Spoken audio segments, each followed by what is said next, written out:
Dapat talaga public, maraming problema ICI. I believe in the people there, I believe in the system, but from the start, sinabi ko yun sa floor.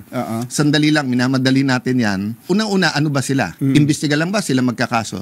Kasi nung una, sinabi, tigil lahat sila na. Pero nung nagsimula sa House, nagsimula sa Senate, biglang pasok na DOJ na. Ngayon, ombudsman, baka ombudsman na. So, kailangan i-define natin lahat yon. Sinabi independent, di ba? Ang hugot kasi nito, nung panahon ni President Marcos Sr., dahil nga martial law, kumukuha sila ng napaka-credible na tao, ginagawa nilang independent commission.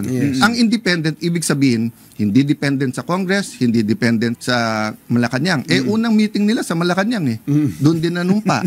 Naglagay ng investigador, si Mayor Magalong, inintriga, tinanggal din. Hindi independent yon, diba? So I'm not saying hindi independent yung mga nandun, ha?